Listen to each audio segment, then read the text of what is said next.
आप सभी जानते हैं कि कल कांग्रेस पार्टी जो कर्नाटक में सरकार में है, सिद्धरमैया जी वहां के सीएम हैं, कांग्रेस के कैबिनेट ने कर्नाटक में निर्णय लिया कि जो हाउसिंग स्कीम है कर्नाटक में अक्रॉस द स्टेट पूरे राज्य में, उसमें मुस्लिमों के लिए आरक्षण किया जाएगा और आरक्षण को बढ़ा करके 15% किया जाएगा।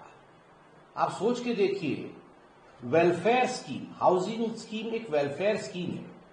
इस वेलफेयर स्कीम में धार्मिक एंगल जोड़ा गया है और उस धार्मिक एंगल के अंतर्गत मुसलमानों के लिए for the Muslims there would be 15% reservation.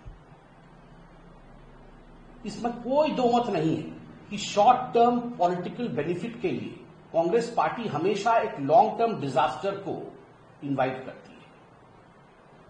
आपको जान के आश्चर्य होगा कि कल यह जो कैबिनेट का निर्णय हुआ है कर्नाटक में, उसमें कैबिनेट मिनिस्टर जमीर अहमद खान, उनकी यह प्रस्तावना थी कि मुसलमानों के लिए आरक्षण हाउसिंग स्कीम में, चाहे वो अर्बन हाउसिंग स्कीम हो चाहे वो रूरल हाउसिंग स्कीम हो, उसे बढ़ा करके 15% कर दिया जाए। और कैबिनेट ने उसे सिद्धरमैया जी के अगुवाई में उसमें हामी भरी है, उसे स्वीकार किया है।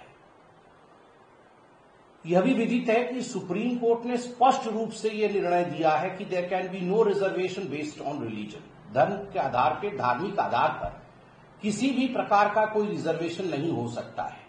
दैट इज अनकॉन्स्टिट्यूशनल, यह गैर संवैधानिक है।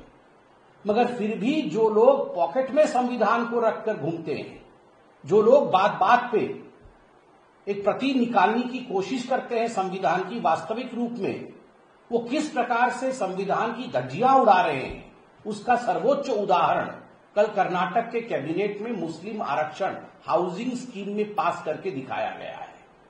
जब सुप्रीम कोर्ट और संविधान, बाबा साहेब अंबेडकर का संविधान स्पष्ट रूप से कहता है कि किसी भी कीमत पर धर्म के आधार पर रिजर्वेशन नहीं दिया जा सकता है, तो राहुल गांधी जवाब दे कि आप कॉन्स्टिट्यूशन की बात करते हैं, आप संविधान की बात करते हैं, मगर आपके ही इस निर्णय ने संविधान की धज्जियां उड़ाई।